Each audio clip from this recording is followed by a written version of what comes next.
बिस्मिल्लाहिर्रहमानिर्रहीम। अस्सलामु अलैकुम वरहमतुल्लाहि वबरकातुह। हज़रत इब्न अब्बास और मोहम्मद बिन काब फरमाते हैं कि हज़रत याकूब अलैहिस्सलाम अपने बेटों को नज़र लगने से खौफज़दा हुए थे, क्योंकि वो बेटे खूबसूरत, खुश नज़र हुलिये वाले और खुश मंजर थे। लिहाजा याकूब अलैहिस्सलाम इस बात से डरे कि कहीं लोग उनके बेटों को नज़र बद के ज़रिए नुकसान न पहुँचाएं, क्योंकि नज़र लगना हक है जो कि किसी माहिर घोड़सवार को उसके घोड़े से गिरा देती है। बस अल्लाह के रसूल मोहम्मद सल्लल्लाहु अलैहि वसल्लम ने इरशाद फरमाया, अल आइनु हक़्क़ुन वलौ कान शैउन सबक़ल क़द्रा सबक़तहुल आइन। और नज़र बद हक है, और अगर तकदीर पर कोई हावी हो सकता तो यकीनन नज़र बद हावी हो जाती। और अगर तुम लोगों को खुद को गुस्ल देने का कहा जाए तो गुस्ल दो।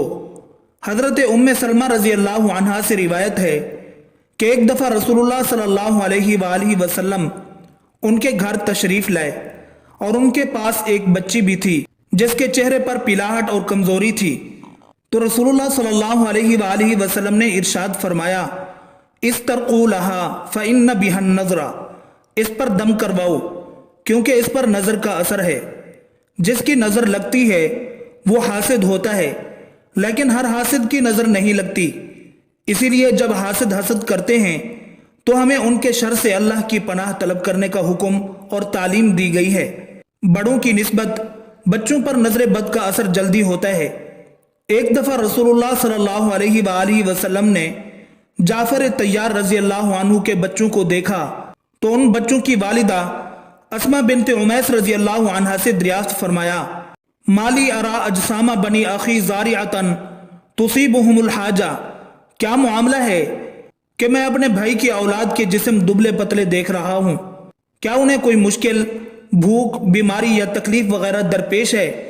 अस्मा बिन्त उमैस रज़ी अल्लाहु अन्हा ने अर्ज़ किया, ला वलाकिन्नल आइनु तुस्रिउ इलैहिम, जी नहीं, लेकिन इन्हें बहुत जल्द नज़र लग जाती है। तो रसूलुल्लाह सल्लल्लाहु अलैहि वसल्लम ने अस्मा रज़ी अल्लाहु अन्हा की इस बात की तायीद फरमाते हुए इरशाद फरमाया, इन पर दम करो। हज़रत अस्मा बिन्त उमैस रज़ी अल्लाहु अन्हा का फरमान है कि मैंने रसूलुल्लाह सल्लल्लाहु अलैहि वसल्लम की खिदमत में दम के अल्फाज पेश किए तो उन्होंने इरशाद फरमाया, इन पर दम करो। दम से मुराद वो अल्फाज हैं जिनके ज़रिए अल्लाह ताला के हुजूर नज़र बद, जादू, आसेब और बीमारी वगैरह से निजात और शिफा तलब की जाती है। और किसी शक और शुबह के बगैर ये कहना हक है कि इस काम के लिए कुरान करीम की आयत मुबारका और रसूलुल्लाह सल्लल्लाहु अलैहि वसल्लम की सही साबित शुदा अहादीस मुबारका में बयान करदा अल्फाज के अलावा कोई और अल्फाज इस्तेमाल करना जायज़ नहीं। नज़र बद की पहचान। नज़र बद या जादू और आसेब का असर होने की बहुत सी अलामात होती हैं।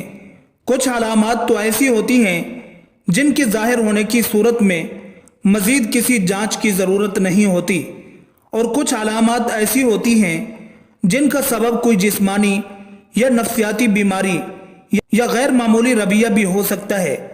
लिहाजा हमें अच्छी तरह से ये समझ लेना चाहिए कि किसी पर जिस्मानी मुश्किलात नामूदार होने की सूरत में उसे नज़र बद का शिकार समझ लेने से पहले ज़रूरी है कि जिस्मानी तौर पर उसका तिब्बी मुआयना करवाया जाए और किसी सही मुस्तनद नफ्सियाती तबीब से भी उसका मुआयना करवाया जाए।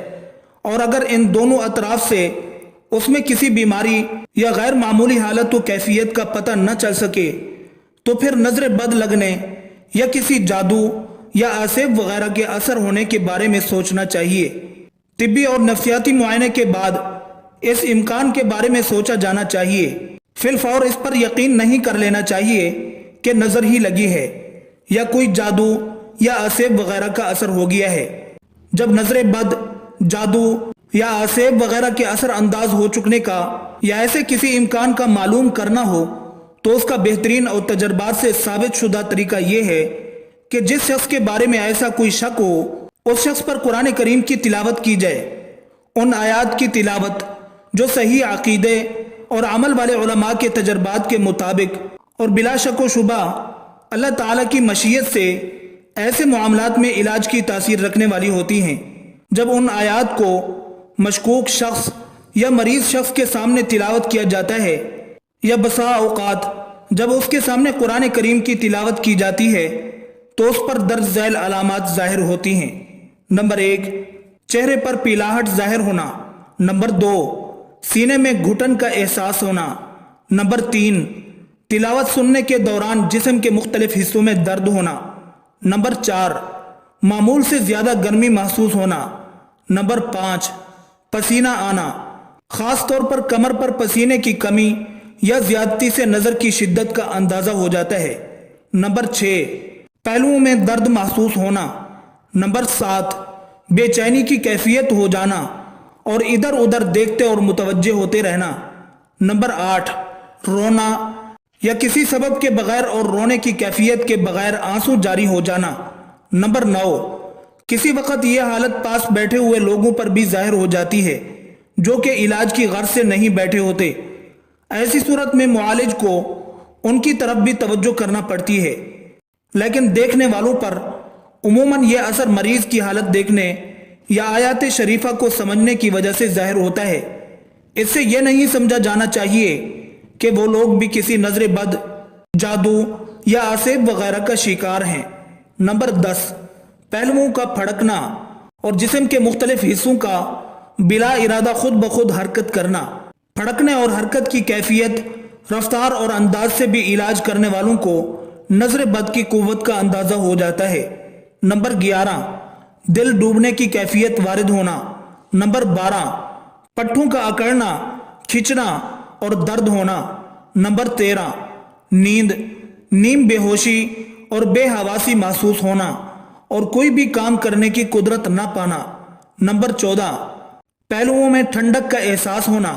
نمبر 15، کسی طبی اور مادی سبب کے بغیر جسم پر نیلاہٹ اور سبزی میل دھبوں کا ظاہر ہونا۔ نظر بد کا علاج نبوی صلی اللہ علیہ وسلم، وہ دم جو جبرائیل علیہ السلام نے رسول اللہ صلی اللہ علیہ وآلہ وسلم پر کیا، وہ یہ ہے: بسم اللہ ارقیکا واللہ یشفیکا من کل داء فیکا من شر النفاثات فی العقد ومن شر حاسد اذا حسد۔ میں اللہ کے نام سے آپ پر دم کرتا ہوں اور اللہ ہی آپ کو شفا دے گا ہر ایک بیماری سے جو آپ میں ہے، اور گروہوں پر، گانٹوں پر جادو اور ٹونے کر کے پھونکنے والیوں کے شر سے، اور حسد کرنے والے کے شر سے جب وہ حسد کرتا ہے۔ اسے مریض پر 3 دفعہ پڑھا جائے۔ وہ دم جو رسول اللہ صلی اللہ علیہ وآلہ وسلم ہر قسم کے مریضوں پر فرمایا کرتے تھے وہ یہ ہے: امسح البأس رب الناس بیدک الشفاء لا کاشف لها الا انت۔ تکلیف کو مٹا دے اے لوگوں کے رب، شفا دینا صرف تیرے ہی ہاتھ میں ہے، بیماری، تکلیف وغیرہ کو دور کرنے والا تیرے سوا اور کوئی بھی نہیں ہے۔